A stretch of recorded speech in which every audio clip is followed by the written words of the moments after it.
Hey, what is going on, everybody? Welcome to Upkick MMA episode 497. I am Brendan. All right, UFC 318, Holloway versus Poirier, numero tres. This is going to be the prelims. Kyler Phillips taking on Vinicius Oliveira. The rest of the prelims and the early prelims. We're going to go through all the fights, talk about them. There's lots of finishes, so hopefully this video doesn't go too long, but we're going to get right into it. Before we get started, real quick, if you like this kind of thing, subscribe to the channel. That way the next video is coming out, and I'd really appreciate it. Let's get into it. Vinicius Oliveira just showing skill. Okay. When you walk forward with your hands down and just swing real big, does that show you a lot of skill? No. It shows you that he's a huge dude for the division. He believes in his chin and he hits really hard. Okay. That being said, this first, okay. This first round, oh, yeah, I wrote down, holy shit, Oliveira is a giant. He's just walking forward, just swinging big with his hands and kicks as well, but just basically didn't land anything crazy hard. Man, 29-22 for striking numbers. I don't know.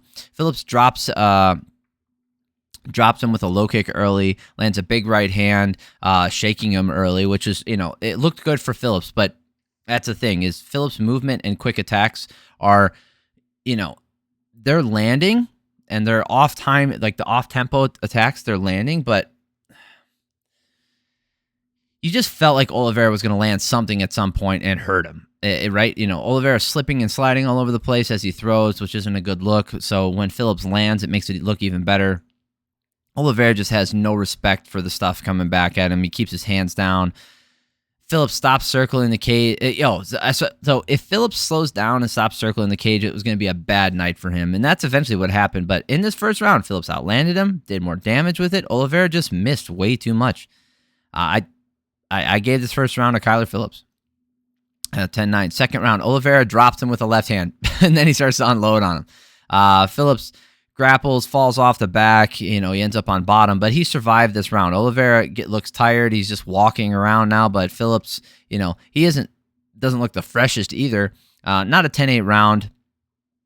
It could be. If you gave this a 10-8 round, I understand this one. 41-4 for striking numbers in favor of Oliveira. So I had it 19-19. You could have it 19-18.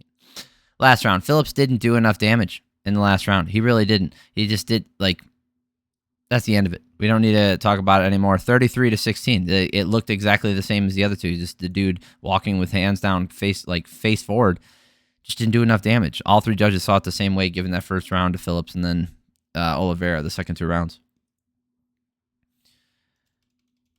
Great fight by Marvin Vettori and Brendan Allen. Great fight by them. I thought it was relatively entertaining. I thought it was competitive each round. I mean, look at the striking numbers in each round. There's a 1-strike differential, 6-strike differential, then a 5-strike differential. Very close rounds. Really comes down to, positional control, cage control, positional stuff, and who landed the slightly better shots and who shook who. Allen was on the front foot more often in this fight. He was landing the jab, the high kick as Vettori was pressuring in, measuring the jab. Vettori landing why is my nose so itchy? Vettori landing that right hand and Allen landing back. Allen busted up Vettori's nose, getting on a single leg takedown, gets to the back, and I was like, oh, this is going to spell the beginning of the end. But nope, Vettori survives. He gets up, gets on top, and fighting off the subs. Vettori doesn't quit on his... God dang. He does not quit on his output, and he won't stop. He keeps the pressure on. He's a tough son of a bitch, and he has a crazy chin. It should be a closer round than what Vettori is going to get credit for here. I wrote that down. I have it Allen, but just barely. If you look at the striking numbers, it's 30-29. So Allen just outstruck him here. I felt like Vettori had a really good round. I don't think it was one-way traffic. It was a very close round, but I gave it to Allen. Like I said, I feel like he's going to get, if people go back and are honest about what they felt, they'll be like, oh, Allen clearly won this round. I thought it was close. Second round, Allen's going to have issues in this fight if he can't get to the ground, I think. I figured Vettori is going to stay right in his face. He's going to wear him down, and I thought Allen was going to get tired. That's not what happened. Allen landed hard with that right hand, staggers him. Vettori recovers. He's really fucking fucking tough. Vettori fighting his way off the fence. He fought back into this round with the jab, that left straight. Allen staying patient, keeping Vettori along the fence for most of this round. And another close round. Allen keeping the center, able to keep the pressure applied for more of it. And I think that's a difference maker. The striking numbers were relatively close, 42-36 in favor of Allen. It was relatively close. It was just, I think his pressure made the difference in this one. Vettori back on the pressure. Allen landed the 1-2, staggering him early. Vittori's landing still, even when he's backing up. And I think he's going to lose on optics if this continues, because even though he's landing more, he's backing up, and his face is pretty battered. Excellent fight from Vettori, just a freaking tank. It's just a shame that either of these guys has to lose this fight. Yeah, Vettori outlanded him in this last round, but I thought Allen did more damage in this last round. It was really close, right? I had a 30-27, but 29-28, even 29-28 the other direction would be acceptable. Todd Maxwell and Junichiro Kamijo both gave it 30-27. Derek clearly gave that second round to Marvin Vettori. Yeah, that's understandable. It's a really close fight. Really close fight. Francisco Prado taking on Nikolay Veretennikov. Yeah, Prado low kicks him. This fight wasn't bad. Wasn't the most exciting, but there was a lot of good fights. Prado low kicks, lands a counter to a low kick, takes him down right away. Prado falling off the back, trying to lock up the triangle, gets slammed off an armbar attempt. Veretennikov landing the ground and pound, big shots from standing. Prado looking a little slow on the feet, taking big shots to the body. Veretennikov staggering him with the knee to the head. I thought Prado was done. Prado, he looks tired. Veretennikov outstruck him here 17-7. It was a 10-9 round, but I felt Prado was done. I thought he was done for sure. Prado really wants to land that right hand. Veretennikov has punished him every time he enters. He just looks like he's hitting harder with tighter shots and just not big swings. Veretennikov just kept everything tight, and then he spins. Prado gets to the back, slams him down, getting on top. He didn't do much with it, but he had a little bit of control time there. And then Veretennikov doesn't look that fresh anymore. Prado's able to catch back up. Close-ish round, but Prado should take this one. I thought he did more damage with his shots that he landed. I thought he landed the better shots, and he had more control. So even if the damage was even, the 26-24 is pretty freaking close. And go back and watch this round. I thought Prado landed just as much damage. So I had it 19-19 going to the third round. In the last round, Prado's low kicks are doing good work. Veretennikov landing with the jab and the pressure. Veretennikov spins in tight, gets taken down again. I don't know why he spun again like that. It's so dumb. Must be muscle memory. Prado getting to the mount, doing some good damage. Eventually, Veretennikov does get on top, but he can't hold him down, and he gets taken down himself. Prado should win this one, in my opinion. I had 29-28. He outstruck him here 16-13, out-controlled him in this round as well. I mean, he had 2 minutes of control time in that second round, 3 minutes of control time in this round over the 30 seconds. They gave it to Veretennikov. I have to look at the scorecards here. Let's look. So, Todd Singletary has scored it like I did. And then Saul D'Amato and Chris Lee both gave that second round to Veretennikov.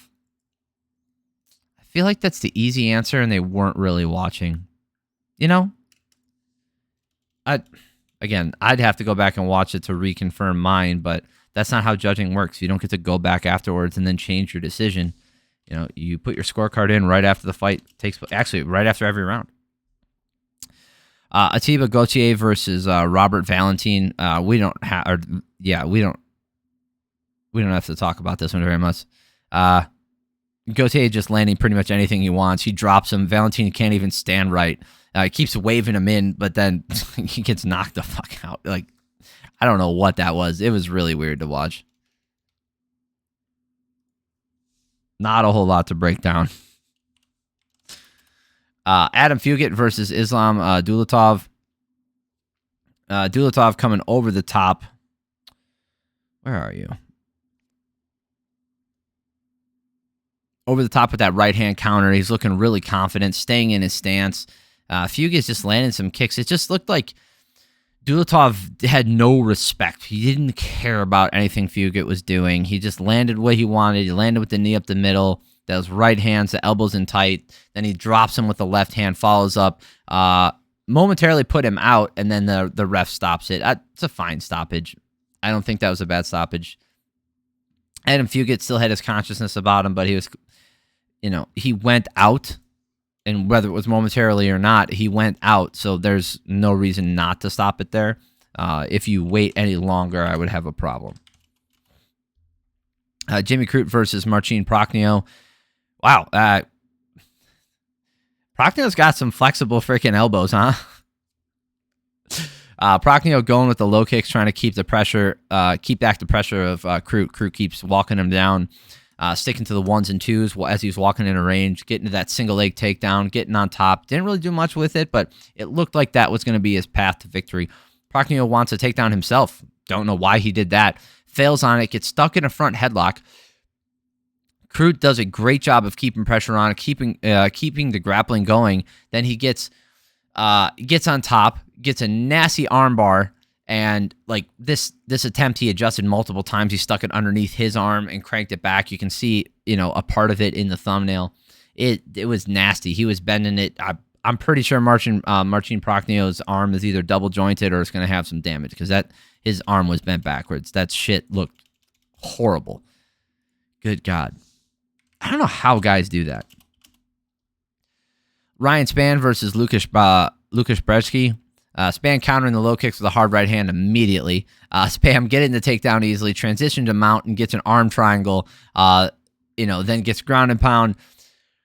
Brzeski gets back up, but he's stuck in a guillotine. Like he rotates around, gets stuck in that front headlock position, and Spann cinches up that guillotine and gets the finish. Fantastic finish from Spann.